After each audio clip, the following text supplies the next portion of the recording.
So what you just saw was a little microfilm some friends and I put together to test out adding CGI elements into our shots. Now CGI just stands for computer generated imagery, and it's anything that you add digitally into your shot after the production was done on the day.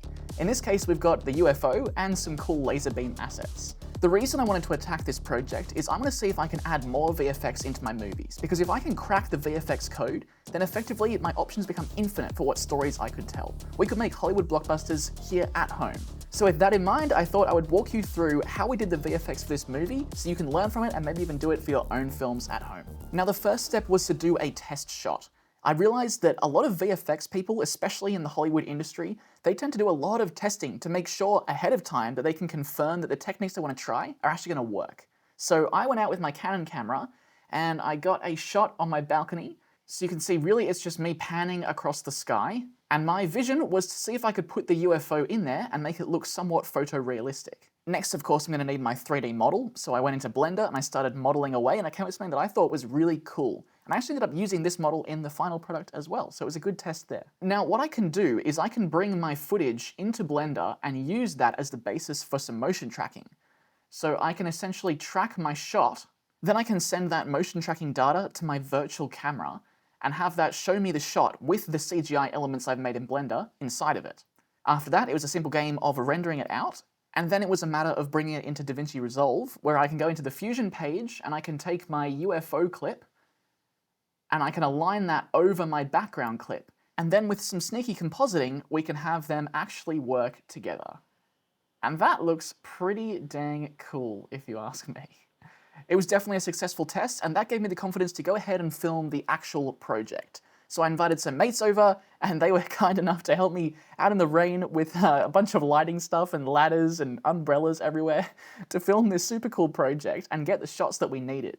Then, of course, I laid out my shots inside of DaVinci Resolve here. We made sure when we were on set to have a pretty good idea of where the VFX elements were going to be inside of the shot. That way we can compose the image to make sure they're going to be front and center in the right place, the camera movement's going to follow them correctly. If I could do this again in the future though, I would actually take even more notes than I did. It'd be super handy, I'm realizing when it comes to compositing, if I had taken notes of settings like ISO, shutter speed, frame rate, depth of field, even how high the camera is off the ground, and even angles of tilt if I could figure that out. Things like that would really help me to make sure my virtual camera matches up correctly with my physical camera and the things look realistic when they're comped together. Then back in Blender, I could do the same process I did with the test shot and motion track my shot, then comp in the UFO on top of that and have it actively be tracked into the scene. From there, what I can do is animate the 3D model so I can get things like the UFO coming up and then having it spinning around and then flying off to the right-hand side out of frame.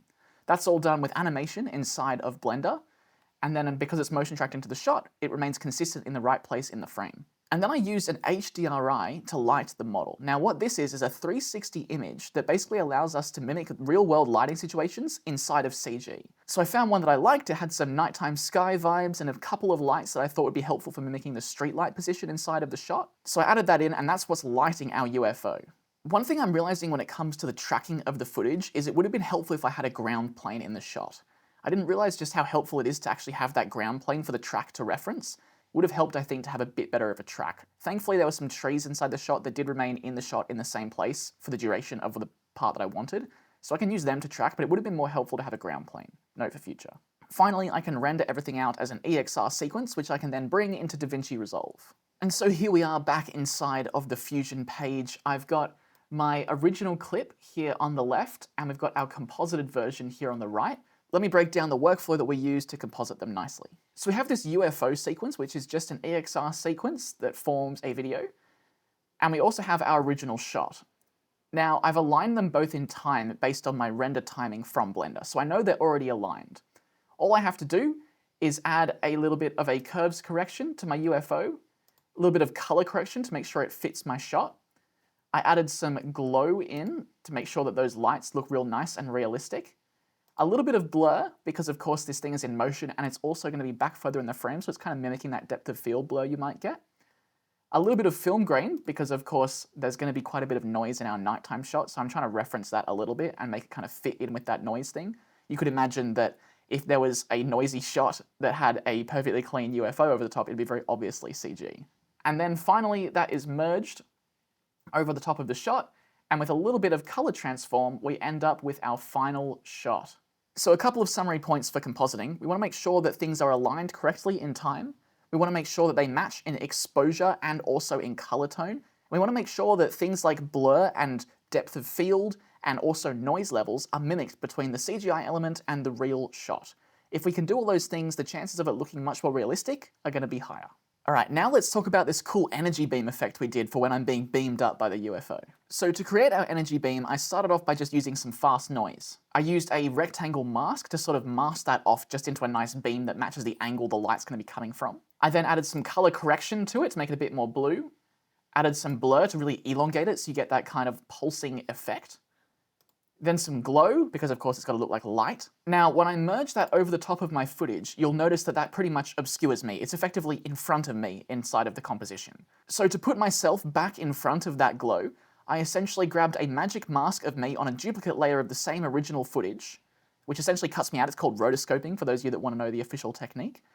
And then I merged that back over the top of my energy beam, like so.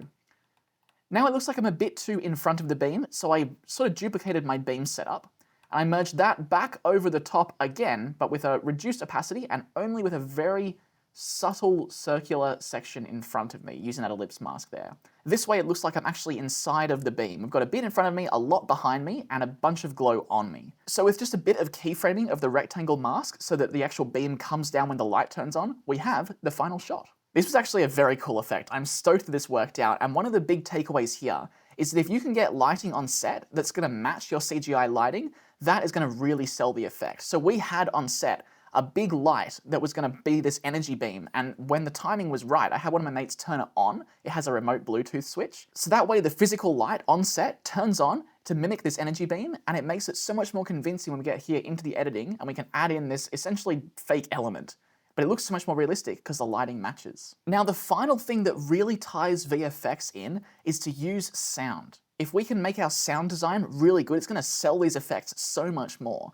So what I did was I went to my sound platform of choice, Epidemic Sound, and I pulled a bunch of different sounds off, and I've just been layering them all over the place here. So you'll see, I mean, we're building the ambience, we've got some rain sound effects, we've got some city sound effects, and we did even have some wild sound that just came from me washing up on camera, closing doors, walking out of the house. But then when we get to the CGI section, I've added in all these other sounds as well. You'll notice we've got electricity hums, we've got UFO force fields, even a distant helicopter sound effect in there. Let's hear that, distant helicopter. That's what this sounds like. It's pretty cool, hey? We've got a plasma shield. And we've got sort of like a force field sort of scanning effect.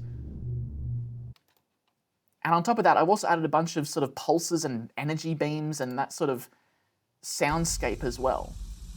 And all of that's working together to give us a really convincing soundscape that this UFO is in the sky and beaming me up. I mean, you can just hear that that is so much better than what we've got here.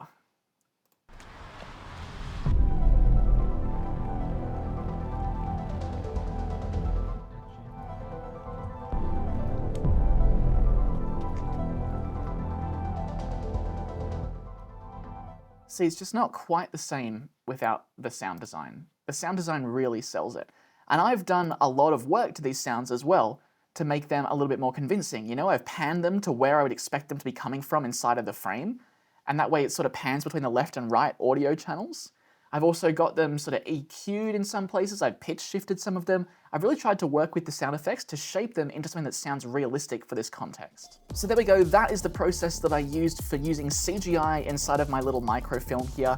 It suddenly feels a lot less scary. I think now that I've kind of cracked the barrier of having a first attempt at it, it definitely feels possible. It feels like I can learn a bunch here, I could add more stuff into my films, and I'm a huge believer in CGI in the sense that if we can figure out how to use VFX in our movies, then what we can make becomes infinitely possible. Any story that we can come up with in our brain can become a movie, and that is exciting to me. I love that. So I hope this has helped you. I hope you've seen some things in this video that you can add to your process. If you know things about CGI that I don't know, and you've seen some mistakes in my video, please let me know how I can do it better. I would love to learn from you. Thank you so much for watching. I will see you soon.